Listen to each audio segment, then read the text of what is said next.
नारायण नारायण। आज हम पढ़ रहे हैं प्रभु की निवास स्थली भक्तों का हृदय, काम क्रोध मद मान न मोहा, 7वां चैप्टर। श्री राम शरणम मम।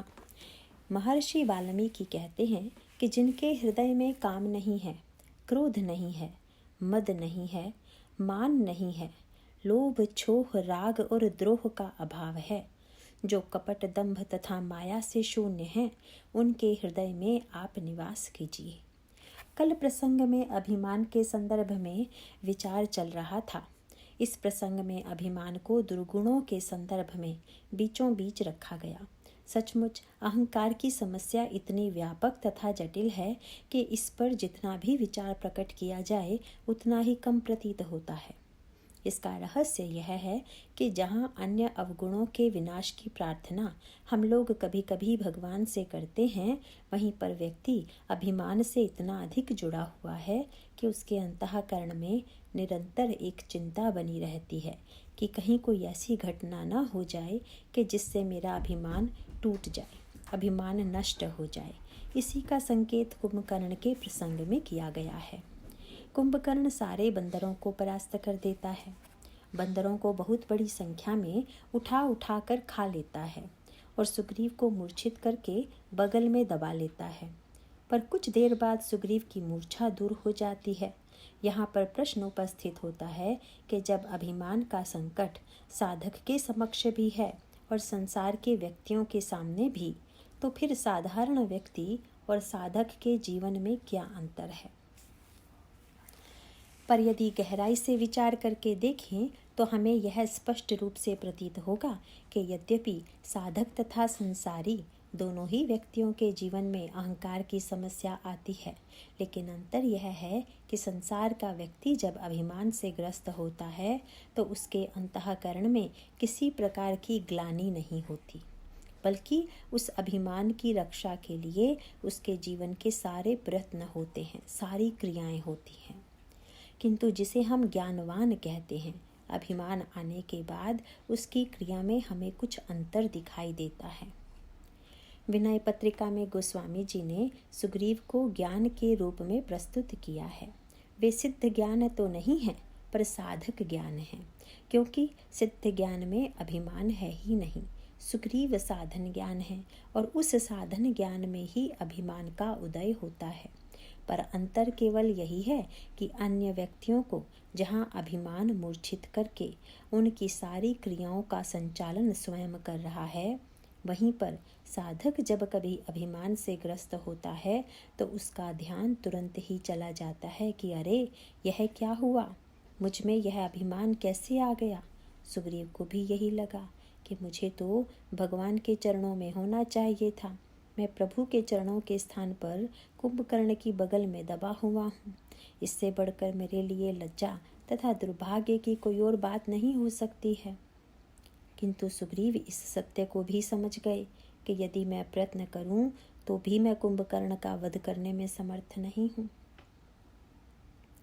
रामायण में एक बात बार बार दोहराई गई है कि अन्य जो दुर्गुण हैं उनका विनाश सद्गुणों के द्वारा हो सकता है।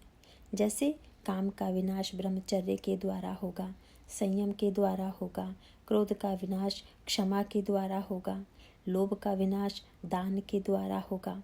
इस तरह जितने दुर्गुण हैं उनको नष्ट करने वाला कोई ना कोई सद्गुण विद्यमान है। पर यह जो अभिमान है उसको कौन नष्ट करेगा?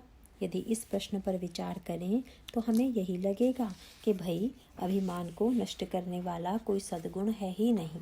अभिमान को नष्ट करने वाला तो केवल ईश्वर ही है। मनुष्य के लिए अभिमान को नष्ट करना संभव ही नहीं है। बस आवश्यकता इस बात की है कि व्यक्ति इस सत्य को समझ ले। सुग्रीव ने इस सत्य को समझ लिया। सुग्रीव ने सोचा कि कुंभकर्ण विजेता बनकर लौट रहा है, इस समय किसी तरह इसको श्री राम के सामने कर दिया जाए। इसमें बड़ा सूक्ष्म संकेत यह है कि अभी तक कुंभकर्ण बंदरों से युद्ध कर रहा था, वह भगवान राम के सम्मुख नहीं गया था। अभिमान के विनाश का एकमात्र उपाय यही कि उसको ईश्वर के सन्मुख कर दिया जाए, क्योंकि जब मैं था तब प्रभु नहीं, अब प्रभु है मैं नाही, प्रेम गली अति सांकरी, तामे दुई न समाही। व्यक्ति के अंतःकरण में या तो मैं ही होगा या प्रभु ही होंगे। यह सत्य रामायण तथा महाभारत दोनों में दिखाई देता है। महाभारत में वर्णन आता है कि कर्ण जब युद्ध के लिए प्रस्तुत होता है तो महाराज शल्य से यह अनुरोध किया गया कि उनके द्वारा कर्ण का रथ हाँका जाए। महाराज शल्य ने रथ की बागडोर संभालने के बाद कर्ण से प्रश्न किया कि आपका रथ कहाँ ले चलूं? कर्ण ने उत्तर दिया, अर्जुन के सामने मेरा रथ ले चलो। पर वह भूल गया कि अर्जुन के सारथी भगवान हैं। इस पर शल्य ने एक बहुत बढ़िया बात कही। यद्यपि उसमें कर्ण को नीचा दिखाने की वृत्ति थी, पर सिद्धांततः बात सत्य थी। कर्ण की बात मानो शल्य ने सुनी ही न हो। इस भाव से उसने कर्ण से कहा कि क्या आपका रथ युधिष्ठिर के सामने ले चलें? कर्ण को बुरा लगा। उसने कहा, मैं तुमसे अर्जुन के सामने रथ ले चलने को कह रहा हूँ। पुनः उसकी बात को अनसुना करके शल्य ने कहा, तो चलिए भीमसेन के सामने चलें। बार बार शल्य जब अन्य नाम दोहराने लगा तो कर्ण को क्रोध आ गया। उसने कहा, लगता तो नहीं है कि तुम बहरे हो, पर मेरे बार बार यह कहने के बाद भी मेरा रथ अर्जुन के सामने ले चलो, तुम जानबूझकर दूसरों का नाम क्यों लेते हो? इस पर शल्य ने कहा कि मैं सोच रहा हूँ कि जब तक आपको जीवित रहना हो तब तक औरों से लड़ लीजिए, और जब आप यह निश्चय कर लें कि अब मरना है तो चले चलिएगा अर्जुन के सामने, क्योंकि अर्जुन के सारथी स्वयं भगवान हैं। इसीलिए उनके सामने पहुंचकर तुम्हारी मृत्यु अवश्यंभावी है। वस्तुतः यही सत्य है कि अभिमान रूपी कर्ण जब तक ईश्वर के समक्ष नहीं आता तभी तक उसकी सत्ता है। भगवान के सामने आने पर वह अवश्य ही विनष्ट हो जाएगा। महाभारत में स्वयं भगवान ने कर्ण का वध नहीं किया, वरन उनकी प्रेरणा से अर्जुन के द्वारा कर्ण का वध किया गया। यहाँ पर भगवान कृष्ण के विराट रूप में यह बताया गया कि महाभारत के समस्त योद्धा उनके संकल्प में पहले से ही मारे जा चुके हैं। अर्जुन को तो निमित्त मात्र बनना है। ऐसा लगता है कि अर्जुन ने वध किया, पर कर्ण का वध तो भगवान के संकल्प से ही हुआ। महाभारत में इस सत्य की ओर संकेत किया गया है और इसी सत्य को श्री रामचरितमानस में भी इंगित किया गया है। सुग्रीव ने इस सत्य को समझ लिया कि जब तक यह लौटकर श्री राम के सन्मुख नहीं जाएगा तब तक इसकी मृत्यु नहीं होगी। परंतु प्रश्न यह है कि इसे लौटाने का उपाय क्या है। सुग्रीव ने सत्संग किया, वे साधन ज्ञान हैं, पर उनको तुरंत एक उपाय सूझ गया। पहले तो उन्होंने अपने को शव जैसा बनाया, और जब शव बना लिया तो कुंभकर्ण को लगा कि मेरी भुजा के दबाव से इसकी मृत्यु हो गई है और अब इसे ले चलना तो मुर्दे को ढोना है, इसीलिए छोड़ो इसे। बस उसने अपना हाथ ऊपर उठा लिया। सुग्रीव शव तो थे नहीं, वे तुरंत उसकी बगल से निकले और जाने से पहले उन्होंने कुंभकर्ण के नाक कान अपने दांत से काट दिया और भाग चला। गोस्वामी जी ने लिखा, दस नहीं काटिक नासिका काना, गरजी आकाश चले उते ही जाना। ये केवल ऐसे ही नहीं भागे, अपितु जाते जाते नाक कान काट गए। आप यह ध्यान रखिएगा कि रावण या मेघनाद के संदर्भ में नाक कान काटने की बात नहीं है, पर कुंभकर्ण के संदर्भ में यह बात कही गई। इसका अभिप्राय है कि अहंकार के दो ही केंद्र हैं, या तो नासिका या कान। अहंकारी व्यक्ति या तो निरंतर प्रशंसा सुनने के लिए कानों को खोले रहता है, या फिर जीवन भर केवल नाक की चिंता करते रहता है। अहंकारी की बड़ी प्रचलित भाषा है कि चाहे जो हो जाए पर नाक नहीं कटनी चाहिए। नाक मानो अभिमान का एक चिन्ह बन गया, प्रतीक बन गया है।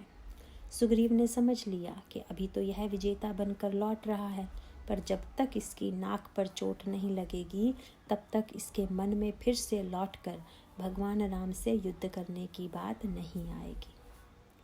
अतः जब तक इसके केंद्र नाक कान को नहीं काटा जाएगा तब तक इसको असंतोष नहीं होगा। इसीलिए दोनों पर प्रहार करने के बाद वे वहां से भागे और सचमुच कुंभकर्ण के मन में फिरा क्रोध करी भई मन ग्लानि।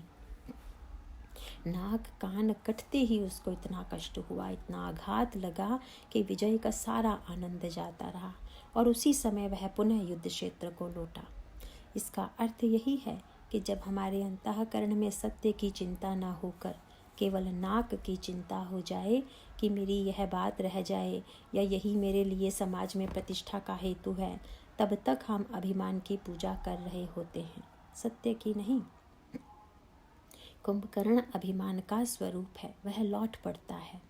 सुग्रीव भागकर भगवान राम के पीछे जाकर खड़े हो जाते हैं और तब भगवान श्री राम बंदरों से आग्रह करते हैं कि आप लोग मेरे पीछे पीछे चलें। राम सेन निज पाछे घाली, चले सकोप महाबलशाली। भगवान राम ने सेना को पीछे ढकेल दिया। अभिमान के संदर्भ में यह बड़े महत्व का सूत्र है। जिस समय कुंभकर्ण श्री राम की सेना से लड़ने के लिए चला था, उस समय रावण ने कुंभकर्ण से प्रश्न किया था कि तुम्हारे साथ कितने पैदल सैनिक, कितने रथी और कितने घुड़सवार भेजे जाएं। तब कुंभकर्ण हंसते हुए कहा था कि सेना लेकर के आप लोग लड़ा करते हैं, मैं तो अकेला ही लड़ता हूँ। गोस्वामी जी ने कहा, कुंभकर्ण दुर्मद रण रंगा, चला दुर्ग तजिसेन न संगा। यह भी जीवन का सत्य है। मानो अभिमान कहता है कि जब अन्य कई बुराइयां एकत्र होती हैं तो व्यक्ति को परास्त करती हैं, पर मैं अकेला ही आकर बिना किसी अन्य अवगुणों की सहायता के व्यक्ति के सारे सद्गुणों को परास्त कर देता हूँ। कुंभकर्ण अकेले ही चल पड़ा। यहाँ पर एक तो बंदर हैं, बंदर सद्गुण रूपी देवताओं के अवतार हैं। दूसरे श्री राम साक्षात ईश्वर हैं। बंदरों का नियम था कि उधर से जब कोई युद्ध करने के लिए आता था तो वे पूछ लेते थे कि कौन युद्धपति होगा और कितने बंदर लड़ने के लिए जाएंगे। लेकिन आज बंदरों को थोड़ा धोखा हो गया। उन्होंने जब कुंभकर्ण को अकेले देखा तो बंदरों के उत्साह की सीमा न रही। उन्हें लगा कि अब भला श्री राम से पूछने की क्या आवश्यकता है, क्योंकि यह तो अकेले ही आ रहा है, हम इतनी बड़ी संख्या में हैं, इसे हम अभी हराए देते हैं। हाँ, भगवान राम ने कुंभकर्ण को देखकर विभीषण से अवश्य पूछा कि यह कौन है। विभीषण ने कहा कि महाराज, यह लंकाधिपति रावण का छोटा भाई है। इसके पश्चात बंदरों ने आक्रमण किया, बस वहीं उनसे भूल हुई। परंतु प्रश्न यह है कि सद्गुणों के द्वारा जब अभिमान पर आक्रमण हुआ तो उसे कैसा लगा।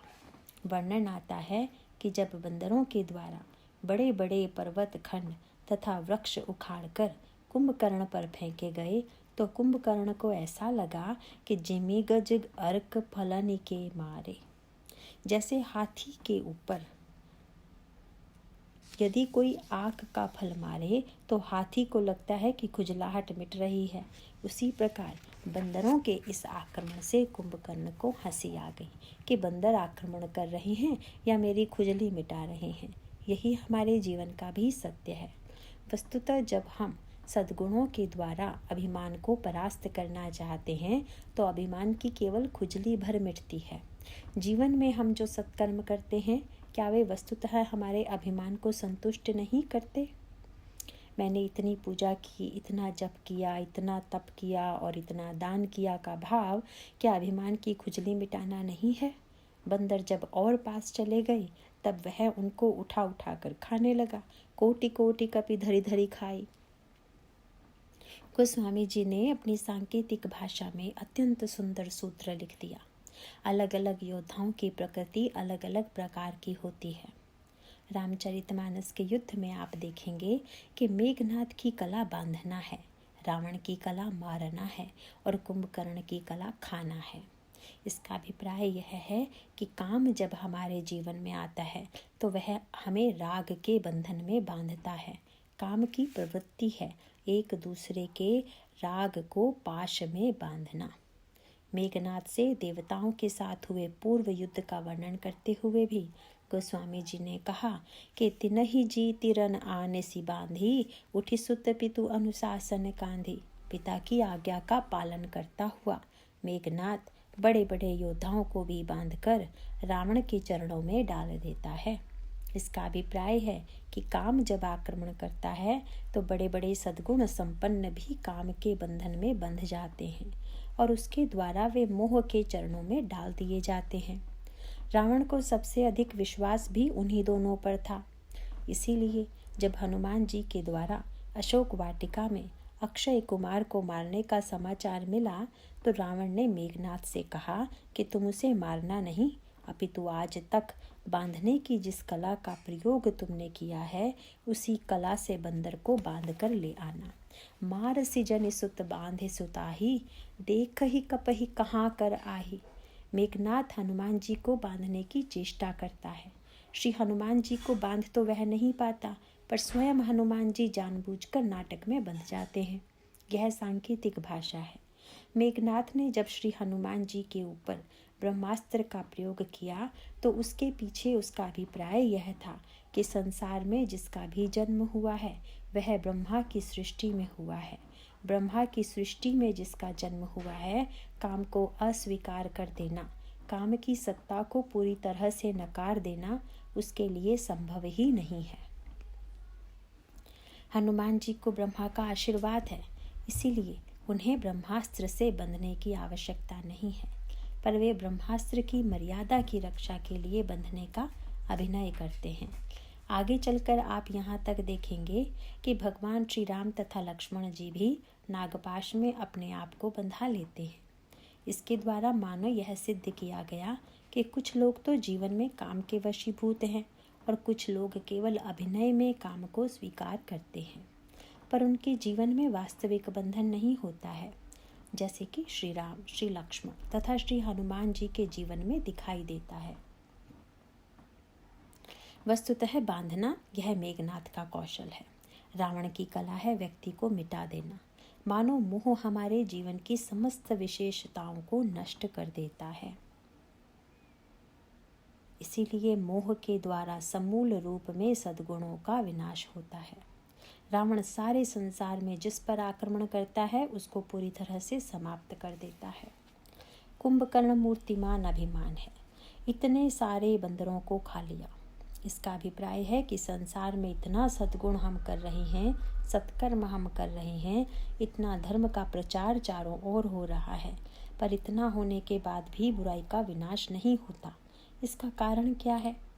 और इसका उत्तर यही है कि हमारे अधिकांश सत्कर्मों को तो कुंभकर्ण ही खाए जा रहा है। गोस्वामी जी ने कहा कि कोटि कोटि कपि धरि धरि खाई, जनु टीड़ी गिरि गुहा समाई। मुख नासा श्रवण नहीं की बाटा, निस्सरी पराहि भालू कपिताटा। यद्यपि वह खा तो रहा था, परंतु कुछ बंदर नाक कान के रास्ते से भाग निकले।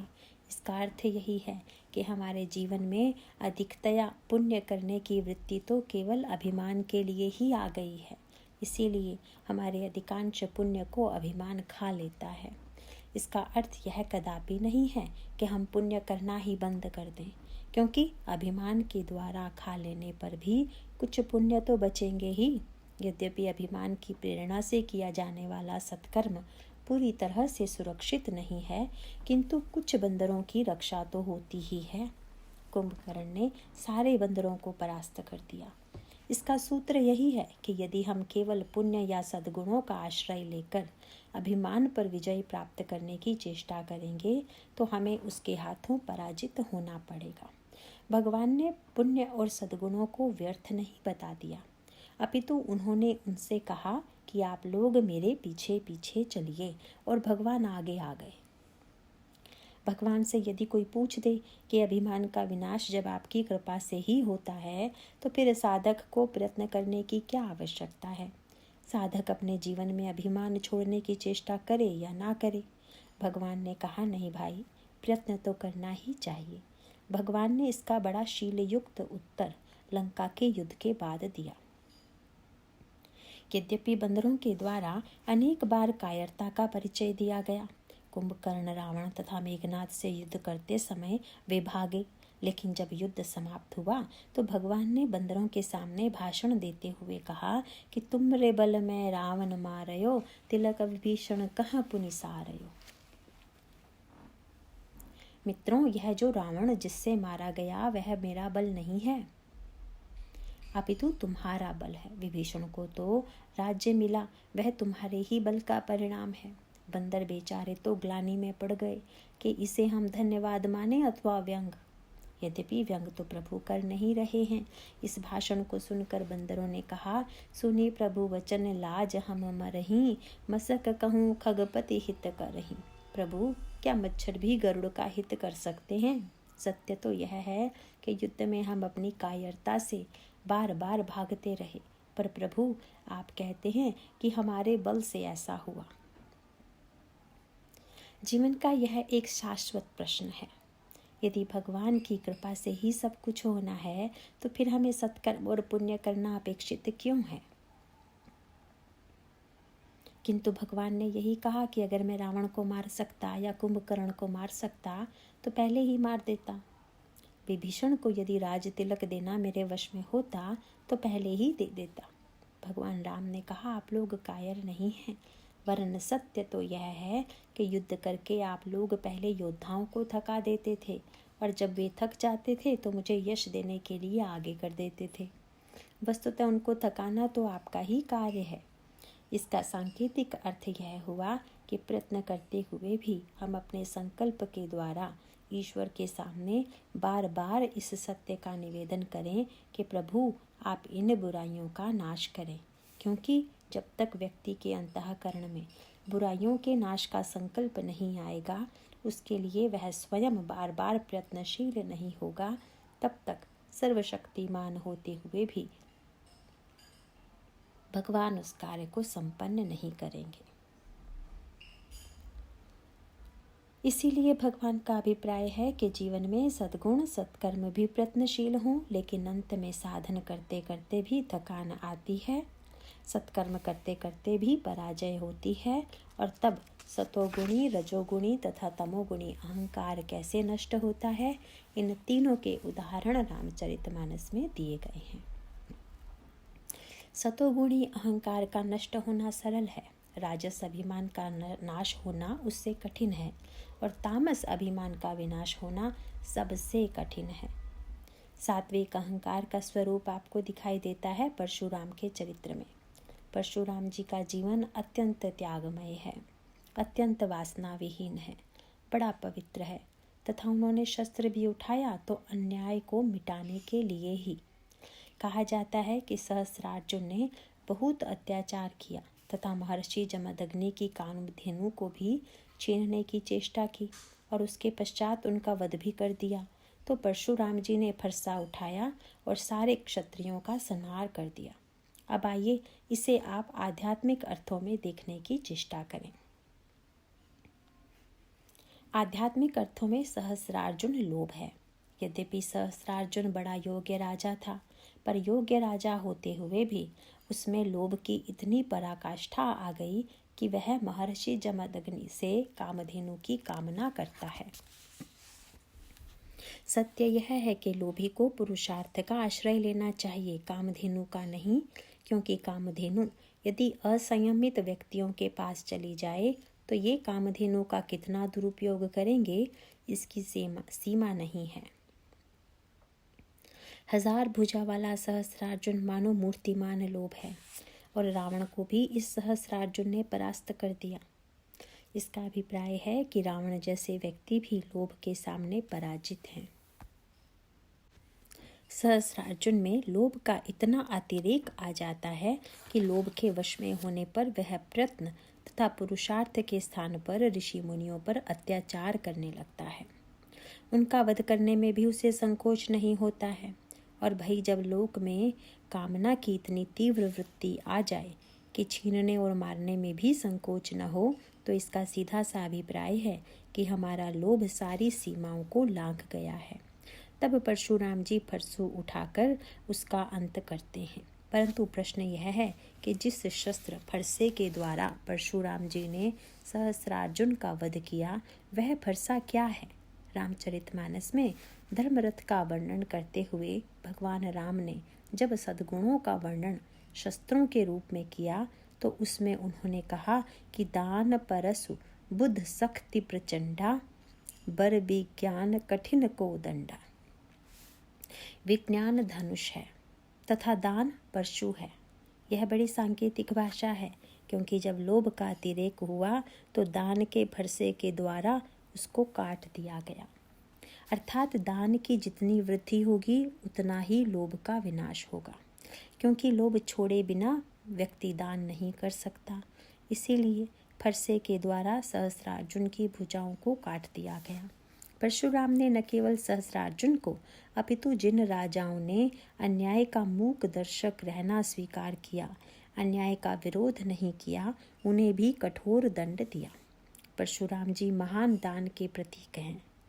क्षत्रियों का संहार करने के बाद चाहते तो उनसे प्राप्त राज्य सिंहासन पर वे बैठ सकते थे, पर उसका उपभोग कर उन्होंने स्वयं न करके उसे दान में दे दिया। पर दान के साथ जो समस्या आती है वह परशुराम जी के जीवन में भी आ गई। यह सत्य है कि लोभ का विनाश दान से होता है, पर दान देने के बाद एक सात्विक अहंकार आता है कि मैं दानी हूँ। दान का ही विशेष अभिमान परशुराम जी के जीवन में दिखाई देता है। इसीलिए जब परशुराम और राम का संवाद हुआ और उस संवाद में भगवान राम ने बार बार यह कहा कि आप तो ब्राह्मण हैं, मेरे लिए पूज्य हैं, तो परशुराम जी को बुरा लगा, क्योंकि साधारणतया ब्राह्मण दान लेने वाले माने जाते हैं। उनको लगा को कि बार बार ब्राह्मण कहकर क्या यह क्षत्रिय राजकुमार यह समझता है कि मैं दान लेने वाला ब्राह्मण हूँ।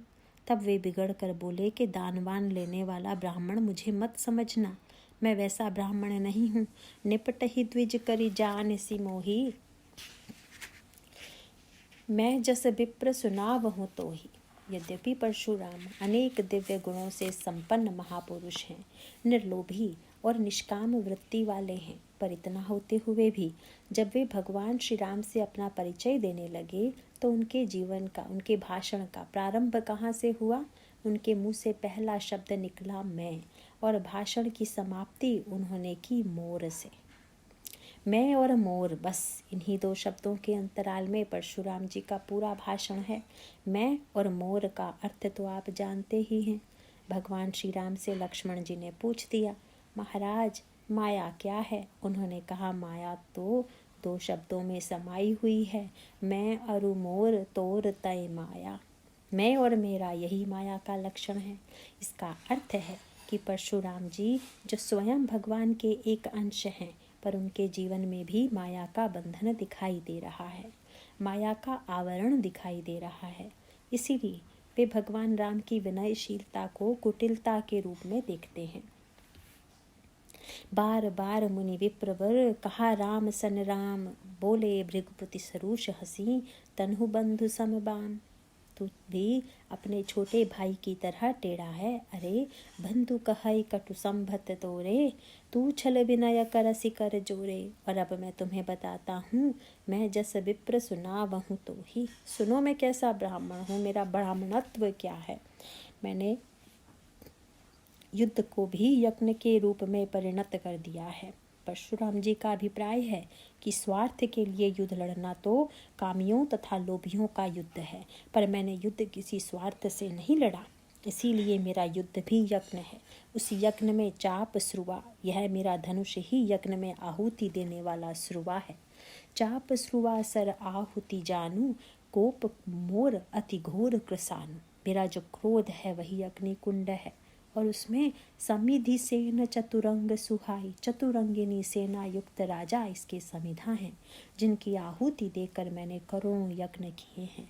समर यज्ञ जप कोटिक कीन्हे, और उस जीती गई भूमि को भुजबल भूमि भूप बिनुखीन है, विपुल बार महिदेवन दीने। मैंने ब्राह्मणों को सारी पृथ्वी दान में दे दी, और अंत में वे कहने लगे, मोर प्रभाव विदित नहीं तोरे, बोल से निदरी विप्र के भोरे।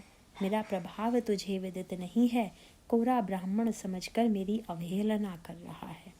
इस प्रकार यदि सात्विक अभिमान देखना है तो परशुराम जी के व्यक्तित्व में देख लीजिए।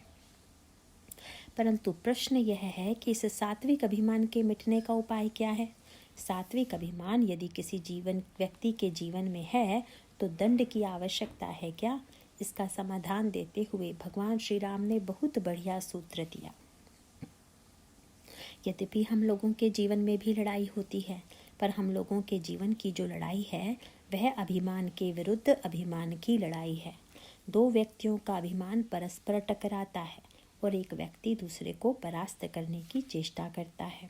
परिणाम होता है कि दो अभिमानों में से एक अभिमान जीतता है तथा दूसरा अभिमान हार जाता है। किंतु परशुराम जी के अभिमान का उत्तर भगवान राम किस प्रकार देते हैं, यह ध्यान देने योग्य है। परशुराम जी ने जब यह कहा कि मैं कैसा ब्राह्मण हूँ, तो इस संदर्भ में मुझे याद आती है पितामह भीष्म की। परशुराम जी के मन में क्षत्रियों के प्रति जो विद्वेष था वह भगवान श्री राम के वार्तालाप से समाप्त हो गया। वैसे वे क्षत्रियों के विरोधी थे और भगवान राम से भी उन्होंने अपना परिचय देते हुए यही कहा कि बाल ब्रह्मचारी अति को ही विश्व विदित क्षत्रिय कुलद्रोही। सारा संसार जानता है कि मैं क्षत्रियों का संहार करने वाला उनका महान विरोधी हूँ। यही बात महाभारत में आती है कि भीष्म ने परशुराम जी से शस्त्र की शिक्षा प्राप्त की और बाद में काशीराज की कन्याओं का भीष्म ने अपहरण किया, पर वे तो विवाह न करने के लिए पिता से वचनबद्ध थे। इसीलिए उन्होंने उन तीनों कन्याओं से कहा कि आप जिनसे भी विवाह करना चाहें कर लें। मैंने तो विरोध करने वाले राजाओं के चुनौती देने के बाद आप लोगों का अपहरण किया है। भीष्म के जीवन में जो रजोगुणी प्रवृत्ति है, यह घटना उसका परिचायक है। स्वयंवर सभा में बहुत से राजा आए हुए थे। भीष्म भी कौतूहलवश वहां पहुंच गए। उन्हें देखकर राजाओं में कानाफूसी होने लगी। लगता है कि इस अवस्था में पहुंचकर इनके मन में भी विवाह की इच्छा उत्पन्न हो गई है और प्रतिज्ञा बिना सोचे समझे कर दी थी। किसी ने कह दिया कि ये क्या विवाह करेंगे, इनमें तो कोई क्षमता या सामर्थ्य ही नहीं है। तब भीष्म का रजोगुण जाग गया तथा उन्होंने उन कन्याओं का अपहरण कर लिया। उनमें से दो का विवाह तो अपने दोनों भाइयों से कर दिया, पर तीसरी कन्या ने किसी राजा का नाम लेकर कहा कि मैं मन से उनका वर्ण कर चुकी हूँ। तो भीष्म ने कहा कि तुम उनके पास चली जाओ, पर उस राजा ने कहा कि भीष्म ने भरी सभा में तुम्हारा अपहरण किया है, इसीलिए मैं अब तुम्हें स्वीकार नहीं कर सकता। तब उस कन्या ने भीष्म से कहा कि अब आपको मुझसे विवाह करना होगा। भीष्म ने कहा कि मैं विवाह न करने के लिए पिता से वचनबद्ध हूँ और पिता को दिए गए वचन को टाल नहीं सकता। कन्या परशुराम जी के पास पहुँच गई और उनसे कहा कि भीष्म आपके शिष्य हैं, उन्होंने मेरे साथ बड़ा अन्याय किया है। आप उन्हें आदेश दीजिए कि वे मुझसे विवाह करें। परशुराम जी आए और उन्होंने भीष्म को आदेश दिया, तुम्हारा पक्ष अन्यायपूर्ण है, तुम्हें इनका जीवन नष्ट करने का कोई अधिकार नहीं है, इसीलिए तुम्हें इस कन्या से विवाह करना चाहिए। भीष्म ने कहा, न, मैं ऐसा करने में समर्थ नहीं हूँ। तब परशुराम जी ने कहा कि तुम ऐसे नहीं मानते तो मैं तुम्हें शस्त्र से मनाऊंगा। और तब भीष्म की तेजस्विता भी जाग गई। उस समय जब परशुराम जी ने कहा कि तुम नहीं जानते हो कि मैंने 21 बार क्षत्रियों का नाश किया है, तो भीष्म ने कहा कि आपको भीष्म जैसा क्षत्रिय नहीं मिला होगा, तभी आपने ऐसा किया है। उसके पश्चात युद्ध प्रारंभ हो गया। दोनों गुरु शिष्य तो एक ही शस्त्र के ज्ञाता थे। अंत में दोनों ने ब्रह्मास्त्र चढ़ा लिया। ब्रह्मास्त्र के तेज से जब सारा संसार जलने लगा तो लोगों ने आकर प्रार्थना की कि आप दोनों संसार की रक्षा के लिए अपने अपने अस्त्र वापस ले लीजिए। तब वर्णन आता है, हे परशुराम जी तो किसी तरह से राजी हो गए, पर भीष्म ने कहा कि मैं अस्त्र वापस ले लूँगा, पर पहले परशुराम जी अपना अस्त्र वापस करें। उनसे कहा गया कि वे गुरु हैं और आप शिष्य हैं। भीष्म ने कहा कि चाहे जो भी हो, वे ब्राह्मण हैं, शस्त्र वापस ले लें तो कोई बात नहीं, पर मैं क्षत्रिय होकर पहले शस्त्र रख दूं, यह संभव नहीं है। परशुराम जी इससे अधिक क्रुद्ध हो गए और फिर से उनके मन में क्षत्रियों के प्रति विरोध जागृत हो गया और उन्होंने फिर संकल्प ले लिया कि अब वे किसी क्षत्रिय को शस्त्र की शिक्षा नहीं देंगे। वस्तुतः यह अभिमान के विरुद्ध अभिमान की लड़ाई थी। परशुराम जी को अपने ब्राह्मणत्व का सात्विक अहंकार था तो भीष्म को अपने क्षत्रियत्व का रजोगुणी अभिमान। मानो अभिमान अभिमान से टकरा गया। पर भाई, क्या अभिमान को अभिमान से जीता जा सकता है? क्या अभिमान को हराने के लिए अभिमान की आवश्यकता है? परशुराम जी ने कहा कि मैं क्षत्रिय कुल द्रोही हूँ। व्यवहारिक अर्थों में भगवान श्री राम का जन्म भी तो क्षत्रिय कुल में ही हुआ है। भगवान श्री राम भी यदि चाहते तो परशुराम जी की भाषा बोल सकते थे। वे भी कह सकते थे कि मैं भी क्षत्रिय जाति का हूँ, अगर आप में क्षमता है तो लड़कर मुझे हराइए। आज तक राम जैसा क्षत्रिय आपको नहीं मिला होगा। लेकिन वे ऐसा नहीं कहते हैं। वस्तुतः भगवान राम सात्विक अहंकार के स्वरूप परशुराम जी को उचित सम्मान देते हैं। प्रभु का अभिप्राय है कि अगर कोई सत्कर्म करने वाला है, किसी में सद्गुण है और अगर उसमें अभिमान भी आ गया है तो जीतने के लिए अभिमान की नहीं अपितु आवश्यकता है निरभिमानिता की, विनम्रता की। उन्होंने कहा, महाराज आप ब्राह्मण हैं और मैं क्षत्रिय हूँ, तो भला हमारा आपका युद्ध कैसे होगा? क्योंकि हम ही तुम्हारी सरबरी कसना था, कहूँ न कहाँ चरण कह माथा। महाराज, जहाँ आपका चरण पड़ता है वहाँ मेरा माथा है। ब्राह्मण प्रणाम का अधिकारी है और क्षत्रिय को प्रणाम करना चाहिए। ऐसी स्थिति में तो मैं आपसे आशीर्वाद पाने का अधिकारी हूँ, युद्ध करने का नहीं। परंतु परशुराम जी ने कहा कि मुझे तो युद्ध के बिना संतोष नहीं होगा। यहाँ भगवान श्री राम जी ने परशुराम जी से जो कहा वह भाषा भीष्म नहीं बोल पाते, अन्य दूसरा कोई व्यक्ति नहीं बोल पाता। यही भगवान राम की सात्विक अभिमान को परास्त करने की विधि है। सचमुच भगवान राम का यह वाक्य अत्यंत महत्वपूर्ण है। हम ही तुम्हारी सरबरी कसना था, कहाँ न कहाँ चरण कहाँ माथा।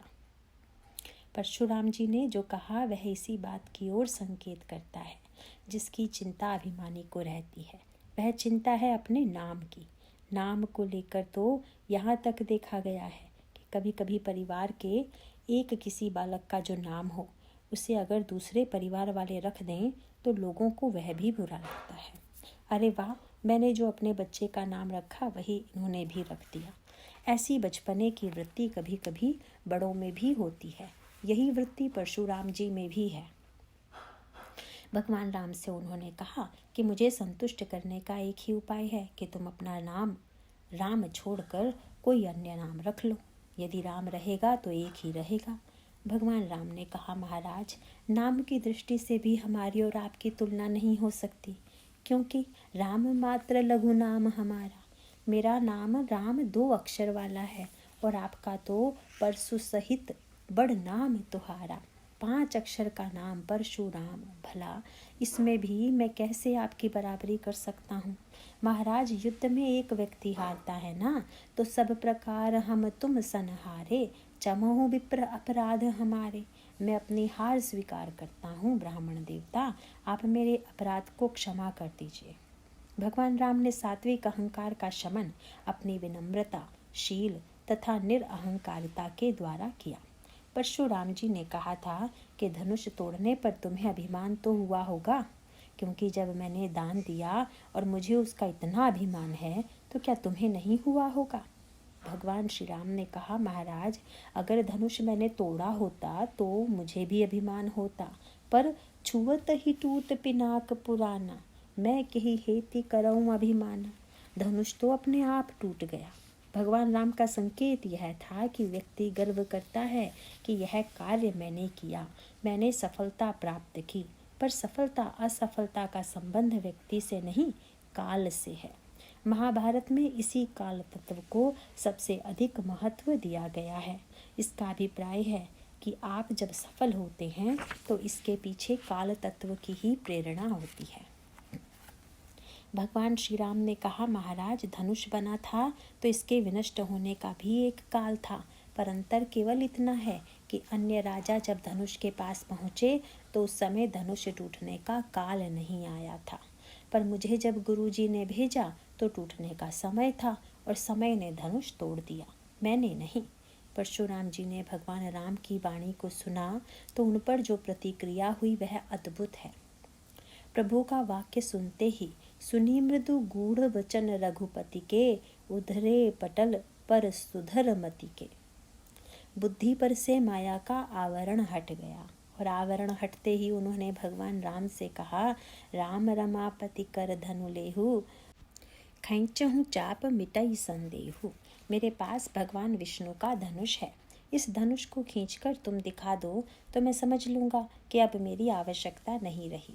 मेरी इस प्रकार की भूमिका अब समाप्त हो गई है। इस अभिमान की परिणति कहाँ जाकर हुई? यदि शस्त्र से भगवान ने परशुराम जी को हरा दिया होता तो उसमें क्या आनंद था, किंतु यहाँ परिणाम में एक और भगवान श्री राम की विनम्रता है और दूसरी ओर परशुराम जी का अंतिम समर्पण।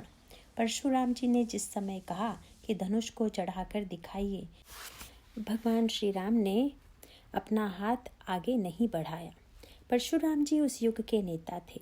नेता का अर्थ है खींचने वाला, और नवीन युग के नेतृत्व के लिए भगवान राम सामने हैं। खींचने की कला को नेतृत्व कहते हैं। जो जनता को अपनी ओर खींच ले वह नेता है।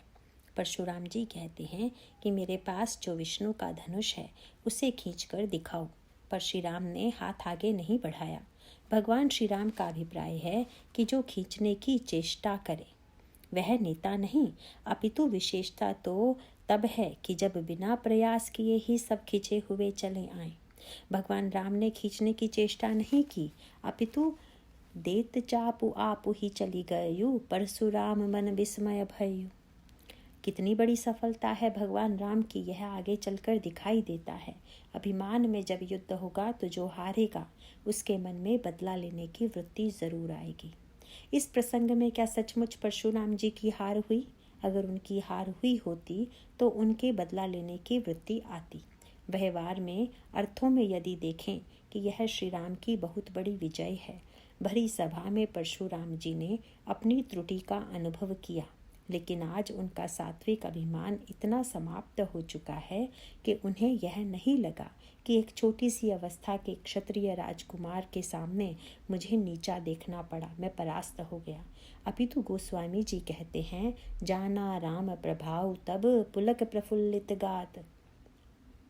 सारे शरीर में रोमांच हो आया और गदगद कंठ से स्तुति करते हुए कहने लगे, जय रघुवंश बनज बन भानु, गहन दनुज कुल दहन कृसानु, जय हो रघुवंश शिरोमणि की।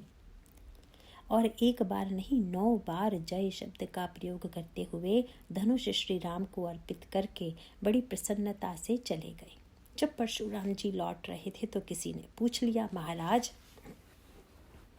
आपको कैसा लग रहा है धनुष चले जाने के बाद? उन्होंने कहा, भाई जैसे बहुत दिनों से कंधे पर बोझ टंगा हो और कोई दूसरा उतारने वाला मिल जाए तो जैसी प्रसन्नता होती है कि चलो आज बोझ उतर गया, वैसी ही अनुभूति मुझे हो रही है।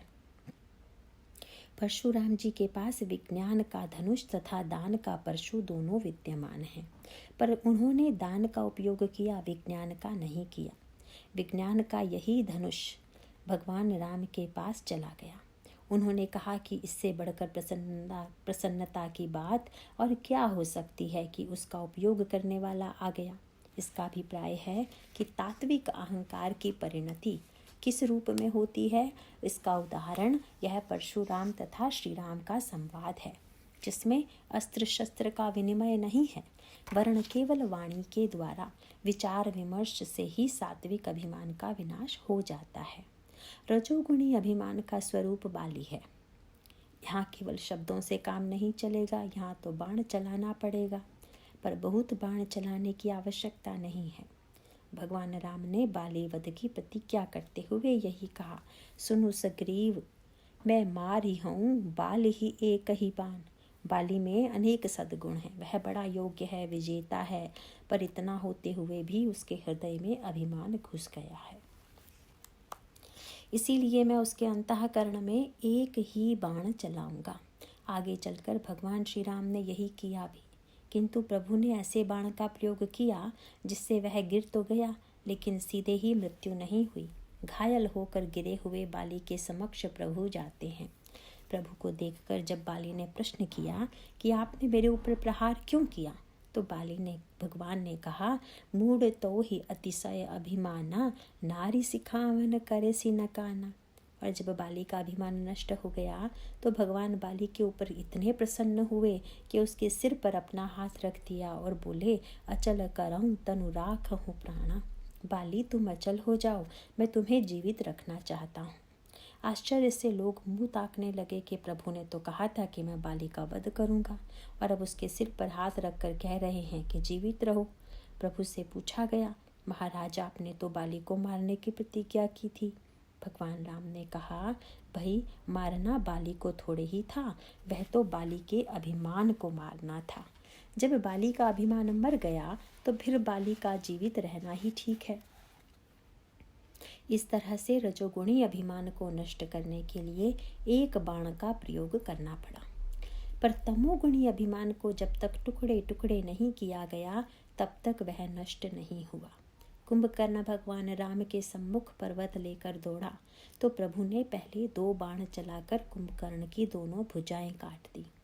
अभिमान की ये 2 भुजाएं हैं मैं और मेरापन। बाणों 2 बाणों से उसके मैं और मेरेपन पर प्रहार किया गया। उसकी भुजाएं कट गई, तब भी वह मुंह फैलाकर प्रभु की ओर दौड़ा, और तब भगवान श्री राम ने बाणों के द्वारा कुंभकर्ण का मुंह भर दिया।